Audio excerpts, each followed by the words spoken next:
Small joints ಗಳಿಗೆ ಹೆಚ್ಚು effect ಆಗೋದಕ್ಕೆ ರೊಮಟೈಡ್ ಅರ್ಥರೈಟಿಸ್ ಅಂತ ಕರೀತಾರೆ.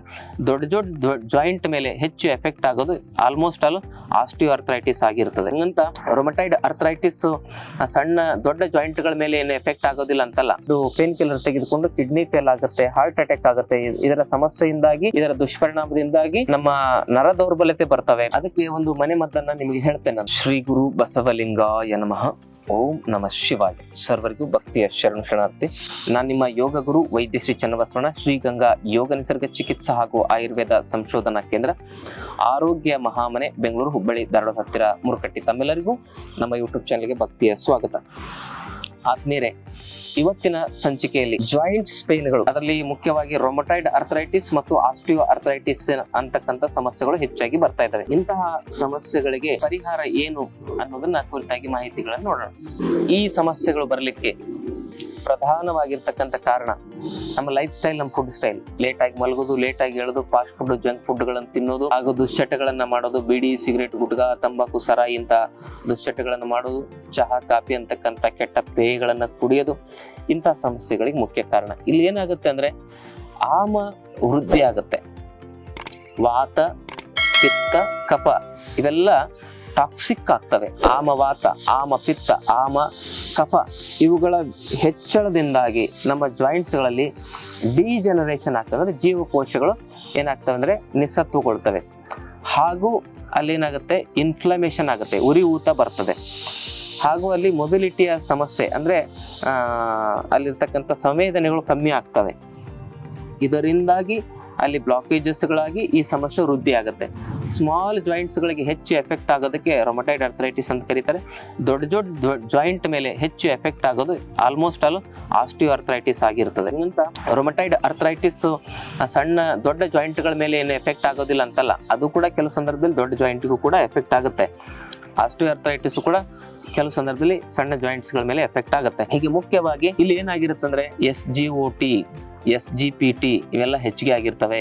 RA ಫ್ಯಾಕ್ಟರ್ ಹೆಚ್ಚಿಗೆ ಆಗಿರುತ್ತೆ, ESR ಹೆಚ್ಚಿಗೆ ಆಗಿರುತ್ತೆ, ANT-CCP, CRP ಅಂತ ಇವೆಲ್ಲ ಹೆಚ್ಚಿಗೆ ಆಗಿರ್ತದೆ. ಇವೆಲ್ಲ ಹೆಚ್ಚಿಗೆ ಆದಾಗ ನಮ್ಮ ಜಾಯಿಂಟ್ಸ್ ಗಳಲ್ಲಿ ಇನ್ನಷ್ಟು ಇನ್ಫ್ಲಮೇಷನ್ಗಳು, ಇನ್ಫೆಕ್ಷನ್ಗಳು ಜಾಸ್ತಿ ಆಗ್ತವೆ. ಡಿಜನರೇಷನ್ ಜಾಸ್ತಿ ಆಗಿ ಕಾಯಿಲೆ ವೃದ್ಧಿ ಆಗುತ್ತೆ. ಅದು ಅಸಾಧ್ಯವಾಗುವ ರೀತಿಯಲ್ಲಿ ಆ ಒಂದು ಮಟ್ಟವನ್ನ ತಲುಪುತ್ತೆ.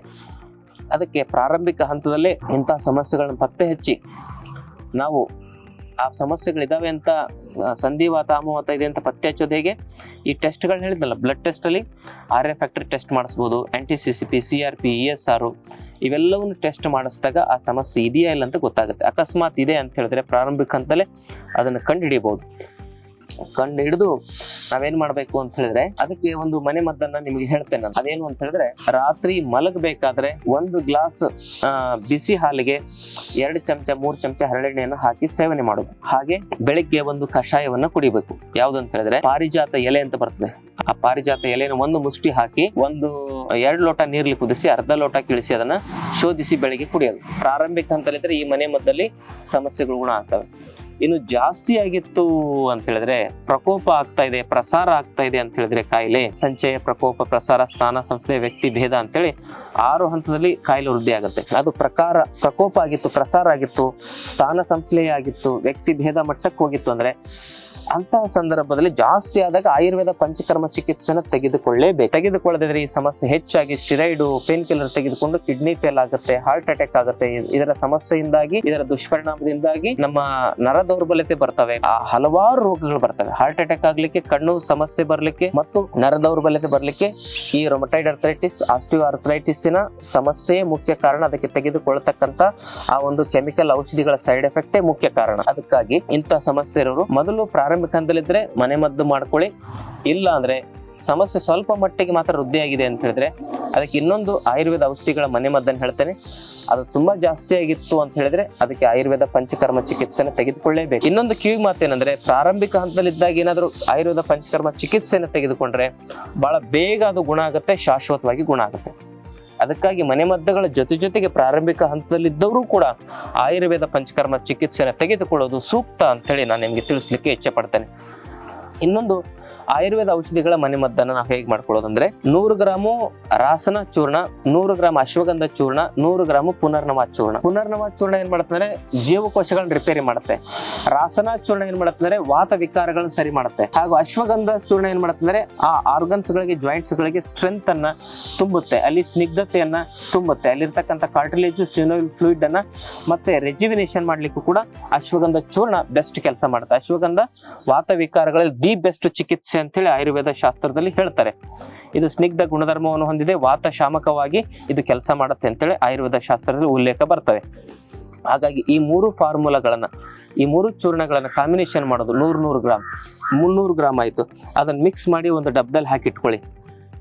ಆ ಚೂರ್ಣವನ್ನ ಹೇಗೆ ನಾವು ಸೇವನೆ ಮಾಡ್ಬೇಕಂದ್ರೆ 1 ಲೋಟ ನೀರನ್ನ ಹಾಕಿ ಈ ಕಷಾಯದ ಪೌಡರ್ 1 ಚಮಚ ಹಾಕಿ ಅದನ್ನು ಕುದಿಸ್ಬೇಕು.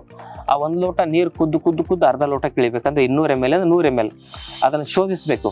ಶೋಧಿಸಿದ ಮೇಲೆ ಅದರಲ್ಲಿ 1 ಚಮಚದಷ್ಟು ತುಪ್ಪ ಹಾಕಿ, 1/4 ಗ್ಲಾಸ್ನಷ್ಟು ನಾಟಿ ಹಸುವಿನ ಹಾಲಿದ್ರೆ ಹಾಕಿ, ಇಲ್ಲಾಂದ್ರೆ ಆ ತುಪ್ಪ ಸಾಕು.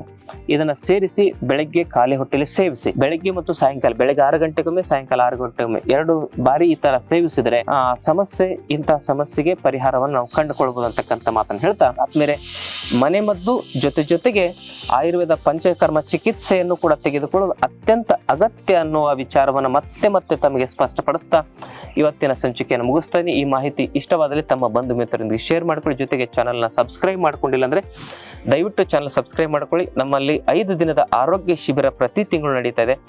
ಆ ಶಿಬಿರಕ್ಕೆ ತಾವು ಭಾಗವಹಿಸಿದರೆ 100 ವರ್ಷ ಆರೋಗ್ಯ ನೆಮ್ಮದಿಯಿಂದ ಬದುಕಬಹುದು. ಕಾಯಿಲೆ ಬಂದ ಮೇಲೆ ಚಿಕಿತ್ಸೆಯನ್ನು ಕೊಡೋರು ತುಂಬಾ ಜನ ಇದ್ದಾರೆ, ಔಷಧಿಯನ್ನು ಕೊಡೋರು ತುಂಬಾ ಜನ ಇದ್ದಾರೆ. ಈ ಶಿಬಿರದಲ್ಲಿ ಕಾಯಿಲೆಗಳೇ ಬರದಂತೆ ಹೇಗೆ ಬದುಕಬೇಕು ಅನ್ನೋದನ್ನ ತಮಗೆ ತಿಳಿಸ್ಕೊಡ್ತೇವೆ. ತಮ್ಮೆಲ್ಲರಿಗೂ ಶರಣಾರ್ಥಿಗಳು.